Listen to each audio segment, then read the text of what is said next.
ሳታውቋቸው በዙሪያችሁ ያሉ ክፉ አስመሳይና ሴረኛ ሰዎችን ብዙ ርቀት ሳይሄዱ በአጭር ጊዜ ውስጥ ለመለየትና ከእነሱ አንድ እርምጃ ቀድማችሁ ለመገኘት የሚከተሉትን ቴክኒኮች ተጠቀሙ።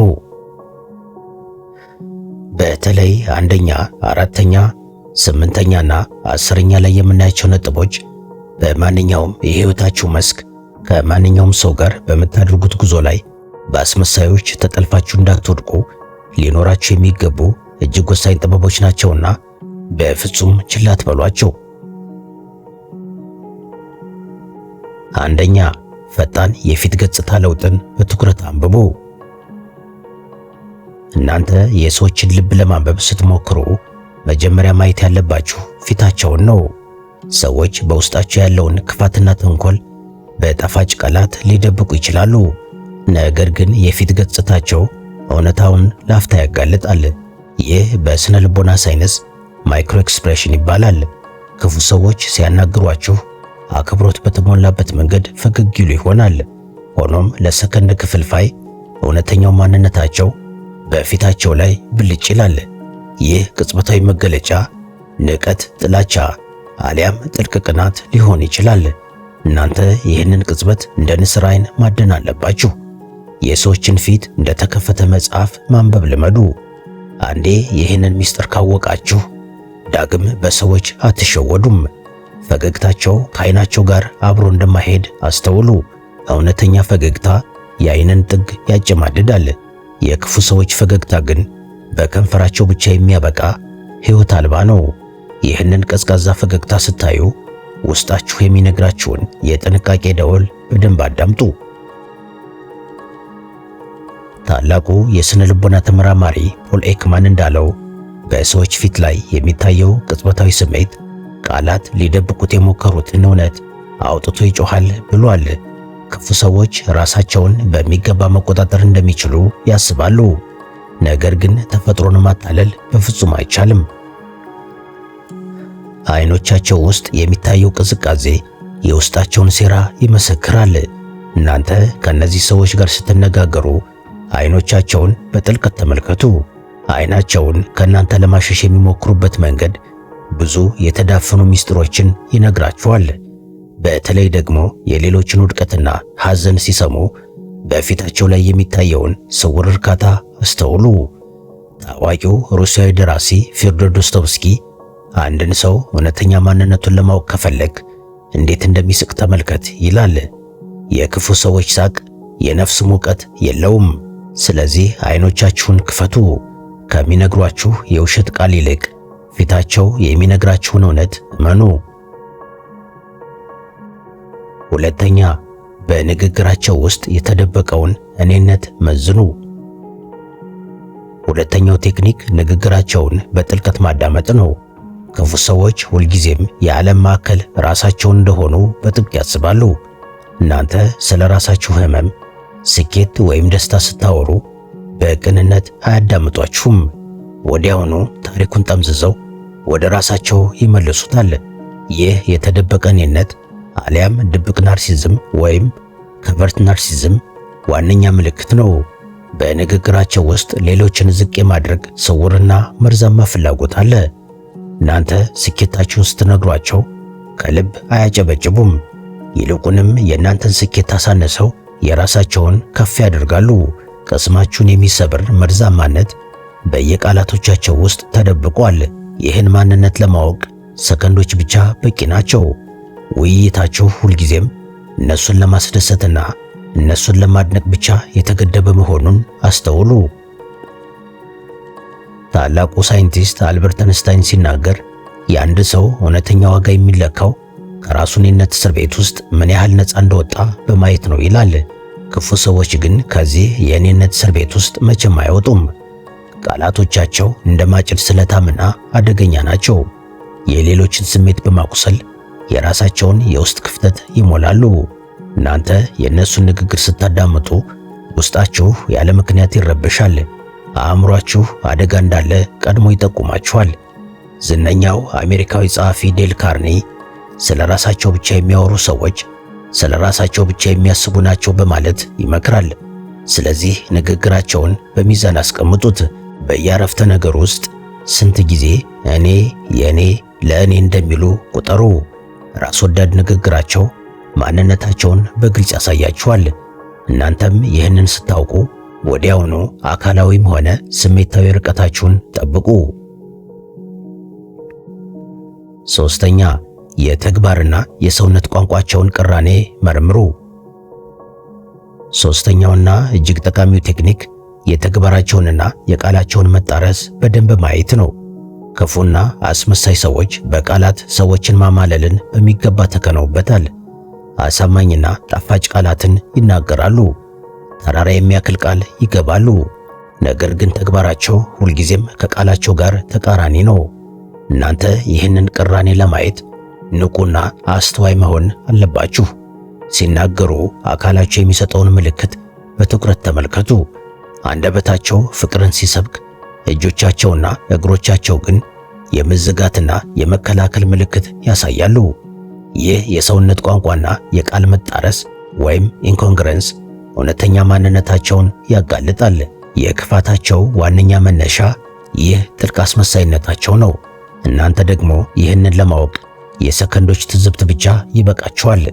ከሚናገሩት ነገር ይልቅ ድርጊቶቻቸውን በደንብ አስተውሉ። ተግባራቸው ከቃላቸው በላይ ድምፅ አለው።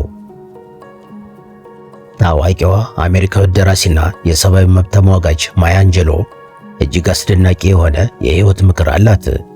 ሰዎች ማንነታቸውን በድርጊታቸው ሲያሳዩአችሁ ያኔ ለመጀመሪያ ጊዜ እመኗቸው ትላለች። ክፉ ሰዎች ማንነታቸውን በስውር ድርጊታቸው ያሳዩአችኋል። እናንተ ግን ነገ ይለወጣሉ አሊያም እኔ ያስተካክለዋለሁ ብላችሁ ራሳችሁን አታታሉ።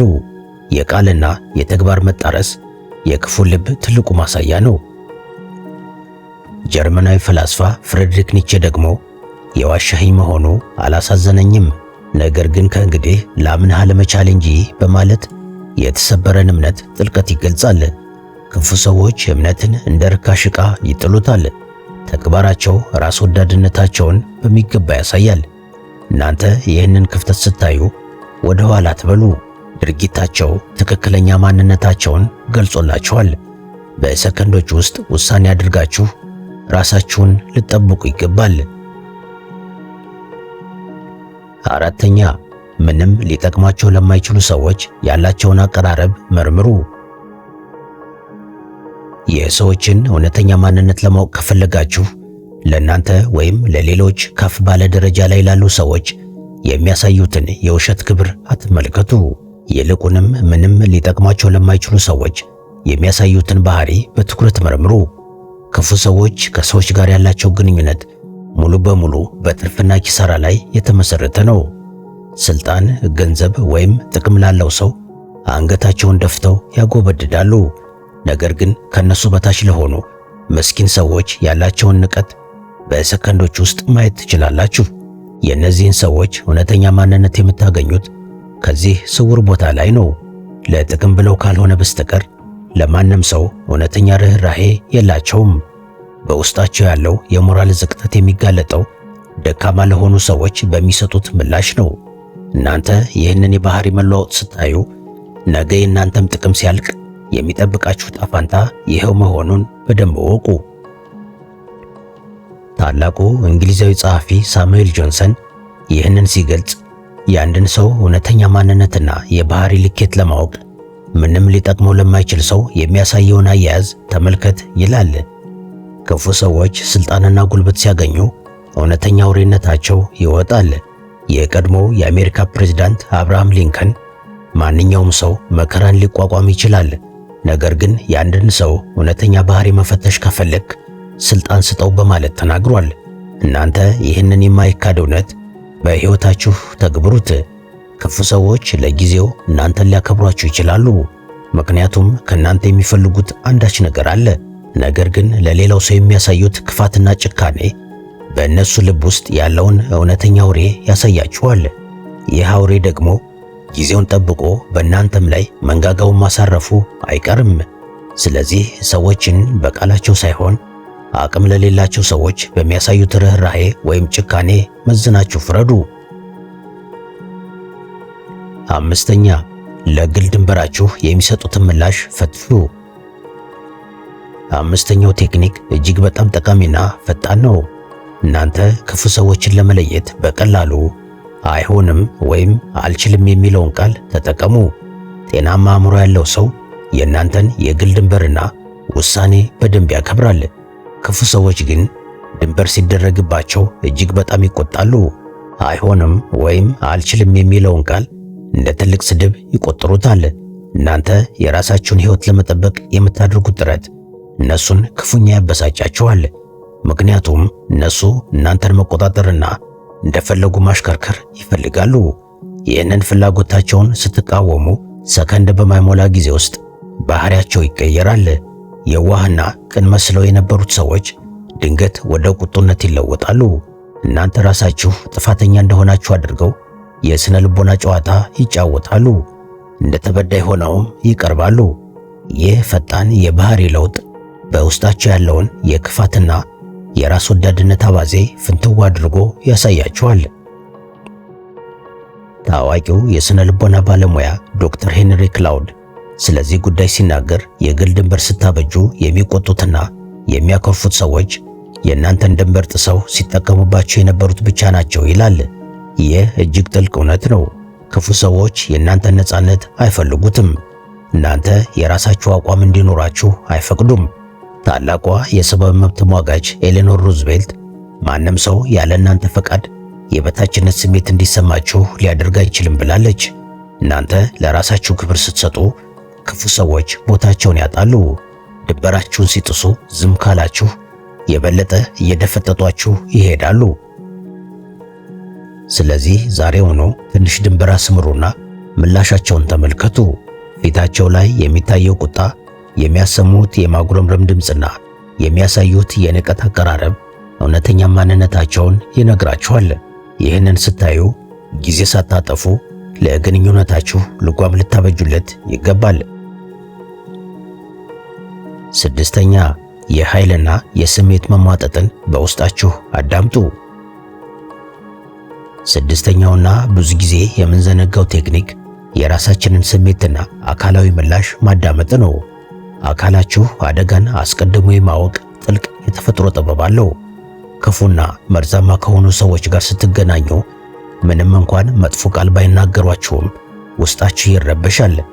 አብራችኋቸው ጥቂት ደቂቃዎች ስታሳልፉ ከፍተኛ የሆነ የኃይል መመጠጥ ወይም ኢነርጂ ድሬን ይሰማችኋል። ከነሱ ተለይታችሁ ስትሄዱ ልክ የጉልበት ሥራ ስትሰሩ እንደዋላችሁ ከባድ ድካም ይሰማችኋል። ይህ ዝም ብሎ የሚፈጠር አጋጣሚ አይደለም። እነዚህ ሰዎች የስሜት ቫምፓይሮች ናቸው። የእናንተን ብሩህ ጉልበት በመምጠጥ የራሳቸውን የጨለመ ሕይወት ያበራሉ። ከእነሱ ጋር ስትሆኑ ሳታውቁት ትጨነቃላችሁ፣ ትፈራላችሁ፣ አሊያም በራስ መተማመናችሁ ይወርዳል። ይህ ውስጣዊ ስሜታችሁ ክፉ ሰዎችን በሰከንዶች ውስጥ የምትለዩበት እጅግ አስተማማኝ ራዳር መሆኑን አትዘንጉ።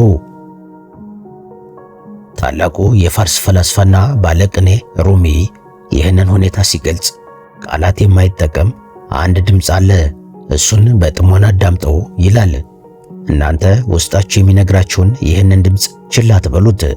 ታዋቂው የአደጋ መከላከልና የስነ ልቦና ባለሙያ ጋቪን ዲ በከር ደግሞ የሰው ልጅ ውስጣዊ ስሜት ወይም ኢንቱዊሽን ከየትኛውም ሳይንሳዊ መሳሪያ የላቀ እጅግ ጠንካራ የመከላከያ ስርዓት ነው በማለት ይመክራል። ክፉ ሰዎች በውሸት ቃላት አእምሯችሁን ሊያታልሉት ይችላሉ። ነገር ግን የሰውነታችሁንና የነፍሳችሁን ጥልቅ ንቃት መቼም ቢሆን ሊያታልሉት አይችሉም። እናንተ ከሰውየው ጋር ስትገናኙ የልባችሁ ትርታ ከጨመረ፣ ወዳችሁ አካባቢ ፍርሃት ከተሰማችሁ፣ አሊያም ያለምንም ምክንያት መሸሽ ካማራችሁ ወዲያውኑ ለስሜታችሁ ታዘዙ። ማብራሪያ አትፈልጉ፣ ሎጂክ አትደርድሩ። አካላችሁና ድብቁ አእምሯችሁ ወይም ሳብኮንሺየስ ማይንዳችሁ ከሰውየው ጀርባ ያለውን ክፉ መንፈስና ተንኮል አስቀድሞ ስላየው ነው የሚያስጠነቅቃችሁ። ስለዚህ ይህንን ውስጣዊ ድምፅ ስትሰሙ ችላ አትበሉት። ሰባተኛ በሌሎች ሰዎች ላይ የሚሰነዝሩትን ቃላት መርምሩ። ከሰዎች ጋር ስትተዋወቁ ስለ እናንተ የሚሉትን ጣፋጭ ቃል አትስሙ። ይልቁንም በቦታው ስለሌሉ ሌሎች ሰዎች የሚያወሩትን ነገር በጥንቃቄ አዳምጡ። ክፉ ሰዎች የሌሎችን ስም በማጥፋትና በማውረድ ትልቅ እርካታ ያገኛሉ። ገና በመተዋወቃችሁ በደቂቃዎች ውስጥ የሌላን ሰው ምስጢር ሊነግሯችሁ ይችላሉ። የቅርብ ጓደኛቸውን ወይም የሥራ ባልደረባቸውን ክፉኛ ያሞላችኋል። ይህንን ሲያደርጉ እናንተን ያቀረቡና ያመኑ አስመስለው ነው። ነገር ግን ይህ እጅግ አደገኛ ወጥመድ ነው። ለእናንተ የሌላውን ሰው ምስጢር አሳልፎ የሰጠ ሰው የእናንተን ምስጢር ለሌላው አሳልፎ ለመስጠት ለሰከንዶች አያመነታም። የሰዎችን ስም ማጥፋት የክፉ ሰዎች የዘወትር የነፍስ ምግብ ነው። ራሳቸውን ከፍ አድርገው ማሳየት የሚችሉት ሌላውን ሰው መሬት ላይ ጥለው ሲረግጡ ብቻ ነው። ታዲያ ይህንን ባህሪ ስታስተውሉ ነገ ተረኛው እናንተ መሆናችሁን ልታውቁ ይገባል። ታላቁ የሥነ ልቦና ተመራማሪ ካርል ጁንግ ይህንን ድርጊት ሲያብራራ ሰዎች በሌሎች ላይ አጥብቀው የሚጠሉትና የሚያወግዙት ነገር በራሳቸው ውስጥ ተደብቆ ያለውን የጨለመ ማንነታቸውን ወይም ሻዶው ሰልፍ ነው ይላል። ክፉ ሰዎች የራሳቸውን ጉድፍ በሌሎች ላይ ለጥፈው ያያሉ። ስለዚህ ሌሎችን ሲያሙ የራሳቸውን ማንነት እያወሩ መሆኑን እናንተ ጠንቅቃችሁ ልታውቁ ይገባል። እናንተ ከሰውየው ጋር ስትሆኑ ውይይታችሁ ሐሜትና ስም ማጥፋት ላይ ብቻ የሚያተኩር ከሆነ አእምሯችሁ አደጋ እንዳለ ሊረዳ ይገባል። የሌላውን ሰው ሥጋ በጥርስ እየቆረጡ ከሚያኘኩ ሰዎች ጋር በፍጹም ማዕድ አትጋሩ። 8ኛ በሐዘናችሁና በውድቀታችሁ ጊዜ ስሜታቸውን አንብቡ። 8ኛው ቴክኒክ የክፉ ሰዎችን እውነተኛ ልብ የምታዩበት እጅግ ጠንካራ መነጽር ነው። ሰዎችን መፈተን ከፈለጋችሁ በደስታችሁ ጊዜ ሳይሆን በሐዘናችሁ ጊዜ ፈትኗቸው። ክፉ ሰዎች በግልጽ የሚታወቁት የርኅራኄ ስሜት ወይም ኤምፓቲ ሙሉ በሙሉ በውስጣቸው ስለሌለ ነው። እናንተ ስለገጠማችሁ ከባድ ችግር፣ ውድቀት ወይም ሕመም ስትነግሯቸው ፊታቸውን በጥልቀት ተመልከቱ። በሐዘን የተሞላ ቃል ሊናገሩ ይችላሉ፣ ነገር ግን በዓይናቸው ጥግ ላይ ስውር የሆነ እርካታና ብልጭ የሚል ደስታ ታያላችሁ። የእናንተ ማልቀስ ለነሱ የውስጥ ድል ነው። የእናንተ መውደቅ ለነሱ ከፍታ ነው። እናንተ ይህንን የጭካኔ ምልክት ለማየት ቃላቸውን ሳይሆን የዓይናቸውን ብሌን ማንበብ አለባችሁ። ጀርመናዊ ፈላስፋ አርተር ሾፐንሃወር ስለዚህ አስፈሪ የሰው ልጅ ባህሪ ሲጽፍ በሌሎች ላይ መቅናት የሰው ልጅ ተፈጥሮ ሊሆን ይችላል፣ ነገር ግን በሌሎች መከራና ውድቀት መደሰት ግን ፍጹም ሰይጣናዊ ነው ይላል። ይህ ክፉ መንፈስ በውስጣቸው አለ። እናንተ ስታለቅሱ እነሱ በውስጣቸው ይስቃሉ። የእናንተን ሲቃይ እንደ ማገዶ ተጠቅመው የራሳቸውን በራስ መተማመን ይገነባሉ። ታዋቂው ሩሲያዊ ጸሐፊ ሊዮ ቶልስቶይ ሕመም የሚሰማህ ከሆነ በሕይወት አለህ ማለት ነው፣ የሌሎች ሰዎች ሕመም የሚሰማህ ከሆነ ግን ሰው ነህ ማለት ነው በማለት የሰው ልጅ ትክክለኛ ልኬት አስቀምጧል። ክፉ ሰዎች ይህ ሰው የመሆን ጸጋ ተገፎባቸዋል። የእናንተን እንባ ለማበስ እጃቸውን ቢዘረጉም ልባቸው ግን በውድቀታችሁ እያጨበጨበ ነው። ስለዚህ ይህንን የርኅራኄ ባዶነት በሰከንዶች ውስጥ ካያችሁ ከእነዚህ ሰዎች ጋር ያላችሁን ግንኙነት ጥንቃቄ ልታክሉበት ይገባል። 9ኛ ጥፋትን በማስተባበል ተበዳይ የመሆን ፍጥነታቸውን መዝኑ። 9ኛው ቴክኒክ ስህተታቸውን ስትነግሯቸው የሚሰጡትን ምላሽ በደንብ ማየት ነው። ጤናማ ከሆነ ሰው ጋር ስትጋጩና ስህተቱን ስትነግሩት ጥፋቱን አምኖ ይቅርታ ይጠይቃል። ክፉ ሰዎች ግን በፍጹም በምንም ታምር ኃላፊነትን አይወስዱም። ስህተታቸውን ፊት ለፊት ስትነግሯቸው ወይም ስታሳዩአቸው በሰከንዶች ውስጥ ታሪኩን ገለባብጠውት ታገኙታላችሁ። ይህ በስነ ልቦናው ዳርቮ ወይም ዲናይ አታክ ኤንድ ሪቨርስ ቪክቲም ኤንድ ኦፈንደር የሚባል አደገኛ የማታለያ ቴክኒክ ነው። መጀመሪያ ጥፋቱን ይክዳሉ፣ ቀጥሎ እናንተኑ መልሰው ያጠቋቸዋል። በመጨረሻም እውነተኛው ተበዳይ እነሱ፣ በዳዩ ደግሞ እናንተን አድርገው ያሳምኗችኋል። ጥፋታቸውን ልትነግሯቸው ሄዳችሁ፣ ነገር ግን ራሳችሁ ይቅርታ ጠይቃችሁ ትመለሳላችሁ። ይህ እጅግ አደገኛ የሆነ አእምሮአችሁን የማጭበርበር ወይም ጋዝላይቲንግ ጨዋታ ነው። እውነታውን እንድትጠራጠሩና እብድ እንደሆናችሁ እንዲሰማችሁ ያደርጋሉ። ዝነኛው የሥልጣንና የሰው ልጅ ባህሪ ተመራማሪ ሮበርት ግሪን ኃላፊነትን ከመውሰድ የሚሸሹ ሰዎች፣ ሁልጊዜም በሌሎች ላይ ጣታቸውን የሚቀስሩ ደካማና መርዛማ ፍጡራን ናቸው ይላል። ክፉ ሰዎች የራሳቸውን ጥፋት ለመሸፈን ሁልጊዜም የውሸት ጭስ ይረጫሉ።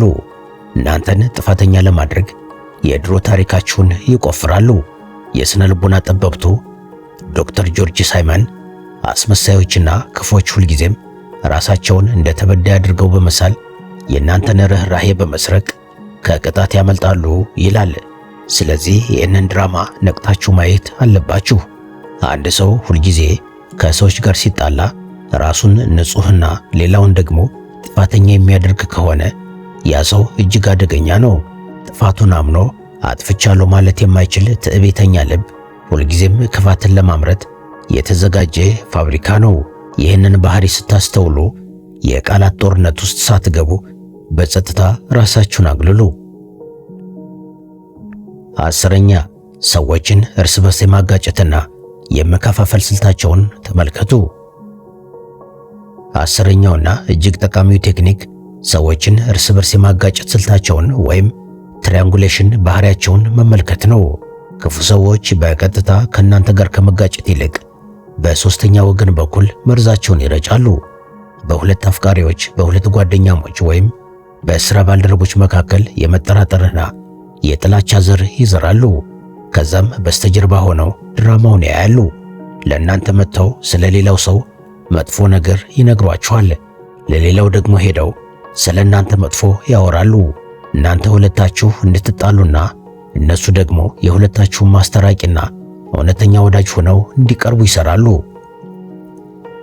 ይህ የመከፋፈልና የመግዛት ወይም ዲቫይድ ኤንድ ኮንከር ስልታቸው ነው። እናንተ ከነዚህ ሰዎች ጋር ስትሆኑ ሁልጊዜም ከሌሎች ሰዎች ጋር ትጣላላችሁ። በሚገርም ሁኔታ የእነሱ መግባት በሕይወታችሁ ውስጥ ሁከትና ምስቅልቅል ይፈጥራል።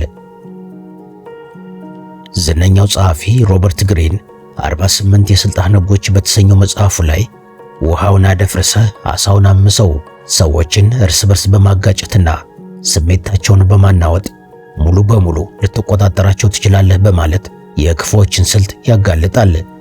ክፉ ሰዎች የሰዎችን ሰላም በማደፍረስ ትልቅ የሥነ ልቦና የበላይነት ያገኛሉ። ጥንታዊው የቻይና የጦር ስልት አዋቂ ሱን ትዙ ጠላቶችህ ከተባበሩ በትናቸው፣ ሰላም ካላቸው አጋጫቸው ይላል። ክፉ ሰዎች ይህንን የጦርነት ስልት በዕለት ከዕለት ሕይወታችሁ ላይ ይተገብሩታል። ታዲያ ይህንን ተንኮል ለመስበር ንቁ መሆን አለባችሁ። አንድ ሰው ስለ ሌላው ወዳጃችሁ መጥፎ ነገር ሲነግራችሁ ወዲያውኑ መረጃውን ከባለቤቱ ጋር አጣሩ። መርዘኛ ንግግራቸውን ሳታረጋግጡ አትመኑ። እውነቱ ሲወጣ አስመሳይነታቸው እርቃኑን ይቆማል። 11ኛ የፍጆታ ፍቅራቸውን በጥንቃቄ ተመልከቱ። 11ኛው ቴክኒክ ገና በተዋወቃችሁበት በመጀመሪያው ቀን የሚያሳያችሁን ከመጠን ያለፈ የፍቅር ጎርፍና ድንገተኛ መቀዛቀዝ ማየት ነው። ከእነዚህ ሰዎች ጋር ስትገናኙ ገና በሰከንዶች ውስጥ እጅግ የጠበቀ ወዳጅ ሊሆኑላችሁ ይሞክራሉ። ካንተ ወይም ካንቺ በላይ የሚያሳስበኝ ሰው የለም፣ በሕይወቴ እንዳንተ አይነት ወይም እንዳንቺ አይነት ሰው አግኝቼ አላውቅም የሚሉ ጣፋጭ ቃላትን ያጎርፍላችኋል። ይህ በስነ ልቦናው ላቭ ቦምቢንግ ይባላል። ዓላማው የእናንተን የመከላከል ግንብ በውሸት ፍቅር ማፍረስ ነው። እናንተ የእነሱን ፍቅር አምናችሁ እጃችሁን ስትሰጡ ድንገት ያለምንም ምክንያት ይቀዛቀዛሉ። በሰከንዶች ውስጥ ፊታቸውን ያዞራሉ። እናንተን የበታችና ዋጋ ቢስ እንደሆናችሁ እንዲሰማችሁ ያደርጋሉ። ይህ ድንገተኛ የባህሪ መገልበጥ የእናንተን አእምሮ ሙሉ በሙሉ ለመቆጣጠርና ጥገኛ ለማድረግ የሚዘረጋ መርዛማ ወጥመድ ነው። ታዋቂው ጀርመናዊ የሥነ ልቦና ተመራማሪ ኤሪክ ፍሮም የመውደድ ጥበብ በተሰኘው መጽሐፉ ብስለት የሌለውና አስመሳይ ፍቅር ስለምፈልግህ አፈቅርሃለሁ ይላል፣ እውነተኛ ፍቅር ግን ስለማፈቅርህ እፈልግሃለሁ ይላል በማለት ያስረዳል። ክፉ ሰዎች እናንተን የሚወዱት ለፍጆታ ነው። ፍላጎታቸውን ሲጨርሱ እንደ አሮጌ ዕቃ ይጥሏችኋል። ታላቁ ሮማዊ ፈላስፋ ማርከስ ኦሬሊያስ ከመጠን ያለፈ ወዳጅነትና ድንገተኛ አክብሮት የሚያሳይ ሰው ከጀርባው ትልቅ ሰይፍ እንደደበቀ ቁጠረው በማለት ያስጠነቅቃል። ገና በተዋወቃችሁበት ሰከንድ ከመጠን ያለፈ ሙቀት የሚያሳያችሁን ሰው በጥንቃቄ ተመልከቱ። እውነተኛ ፍቅርና ክብር በጊዜና በፈተና የሚገነባ እንጂ በአንድ ጀንበር የሚፈስ ጎርፍ አይደለም።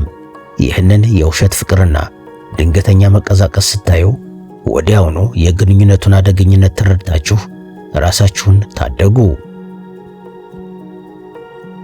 12ኛ ለድክመታችሁ የሚሰጡትን ምላሽ መርምሩ። ከሰዎች ጋር ስትተዋወቁ የራሳችሁን ምስጢር፣ ፍርሃት ወይም የድሮ ቁስል ስትነግሯቸው የሚሰጡትን ምላሽ በጥንቃቄ ተከታተሉ። ክፉ ሰዎች ገና ከመጀመሪያው ቀን ጀምሮ የእናንተን ድክመትና ስሜታዊ ክፍተት እንደ ትልቅ መረጃ ይቃኛሉ። በእንክብካቤና በርህራሄ ስም የልባችሁን በር አስከፍተው ምስጢራችሁን ይወስዳሉ። ነገር ግን ይህንን የሚያደርጉት እናንተን ለመርዳት ሳይሆን ወደፊት ተቃውሞ ሲገጥማቸው እናንተን የሚወጉበትን ጦር ለማዘጋጀት ነው። ከነሱ ጋር በትንንሽ ነገር ስትጋጩ ወዲያውኑ አምናችኋቸው ያካፈላችኋቸውን ምስጢሮች እና ደካማ ጎኖቻችሁን መዘው አደባባይ ያወጡታል። እናንተን ስሜታዊ አቅም በማሳጣት አንገታችሁን ለማስደፋት ለሰከንድ አያመነቱም።